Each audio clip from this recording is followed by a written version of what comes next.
मेरे प्रिय मुमुक्षुओं, आज मैं फिर से हाजिर हूं तुम सबकी जो भीतरी आंखें हैं उन्हें खोलने के लिए। न जाने कितने कितने जन्मों से तुम जो सोए हुए हो, तुम्हें झकझोर के जगाने के लिए। और मेरा सतत प्रयास रहेगा, जब तक आप लोगों को जगा ना दूं मैं चैन से नहीं बैठूंगा और मैं अपना काम नहीं छोड़ूंगा। तो आज का मेरा विषय है स्वर्ग और नर्क। स्वर्ग और नर्क वास्तव में क्या है, ईश्वर वास्तव में क्या है, शैतान वास्तव में क्या है, हम इन सब को आज समझने का थोड़ा प्रयत्न करेंगे। इन सब की शुरुआत में एक कहानी से करता हूं।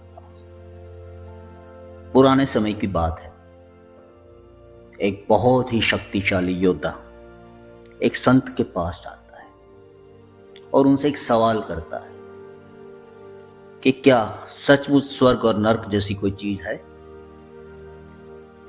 संत सामने एक सवाल करते हैं, तुम कौन हो? योद्धा बोला, मैं इस देश का सेनापति हूं। तब वो संत हंसकर बोले, तुम और सेनापति, इस चेहरे के साथ तुम तो भिखारी लगते हो। यह सुनकर ही योद्धा इतना क्रोधित हो गया कि उसने अपनी तलवार खींच ली। तब भी वो संत शांत खड़े रहे और बोले, देखो अभी नरक का द्वार खुल गया। योद्धा थोड़ा ठिठक गया। उसने तलवार मयान में डाली और झुककर प्रणाम किया। तब वो संत मुस्कुरा कर बोले, और अब खुला स्वर्ग का द्वार। तो ये कहानी हमें क्या सिखाती है कि स्वर्ग और नर्क कहीं बाहर नहीं है। वे कोई भौगोलिक स्थान नहीं है जिन्हें नक्शे पर ढूंढा जा सके। तुम्हारे भीतर है, तुम्हारी मनस्थिति है। तुम्हारा मन ही नर्क है और तुम्हारा मन ही स्वर्ग। उसी मन में क्षमता है कि वो लावा बन जाए, यहां एक दिव्य पुष्प।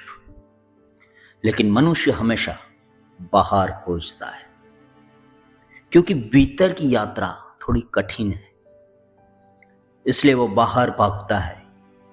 यदि कोई कहे कि ईश्वर है तो हम आकाश की ओर देखने लगते हैं, कहीं बादलों के ऊपर कोई देव पुरुष बैठा होगा। लेकिन ऐसा नहीं है। ईश्वर हमारे भीतर ही है। बुद्ध के समय की एक बात है। एक व्यक्ति बुद्ध से पूछते हैं कि स्वर्ग कहाँ है और नर्क कहाँ है। बुद्ध ने उनसे एक प्यारे से शब्दों में जो कहा है वो जीवन में उतारने जैसे है।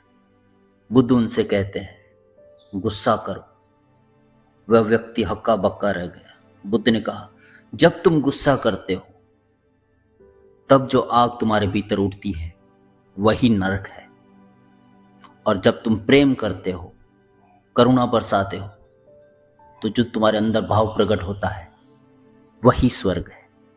स्वर्ग और नरक तुम्हारे भीतर ही है, न कि कहीं और पूर्व की सबसे बड़ी खासियत ही यही है कि उसने बहुत पहले ही इस मानव केंद्रित दृष्टिकोण को पार कर लिया है।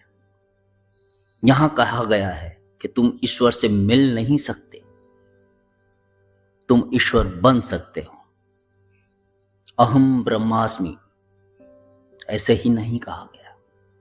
जब तुम अपनी परम संभावना तक पहुंचते हो तब वहां कोई ईश्वर खड़ा नहीं मिलेगा, वहां केवल तुम्हारा ही दैवीय स्वरूप होगा। ईश्वर कोई सत्ता नहीं है, ईश्वर अथवा एक गुण है। ईश्वर कोई व्यक्ति नहीं है, ईश्वर अथवा एक अनुभूति है।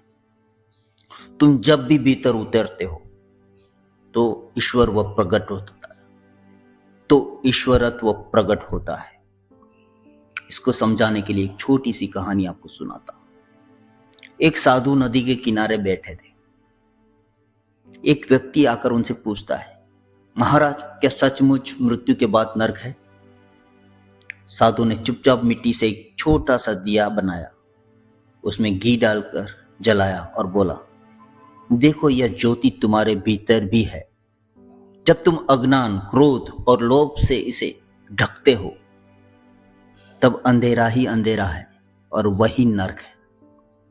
और जब तुम प्रेम, करुणा और ध्यान से इसे प्रज्वलित करते हो, तो यह जो प्रकाश है वही स्वर्ग है। तुम याद रखना, तुम न शैतान कहीं बाहर मिलेगा, न ईश्वर।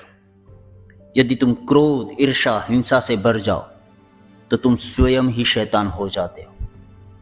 यदि तुम प्रेम, करुणा, शांति से भर जाओ, तो तुम स्वयं ही ईश्वर हो जाते हो। स्वर्ग और नरक तुम्हारे बाहर कहीं नहीं है, वे तुम्हारे मन के ही द्वार हैं। तो आज से स्वर्ग और बाहर ढूंढना छोड़ो। अपने मन की स्थिति को ऐसा बनाए कि तुम खुद ही स्वर्ग में हो, जब चाहो, जहां चाहो, और तुम खुद ही ईश्वर हो। आज इतना ही।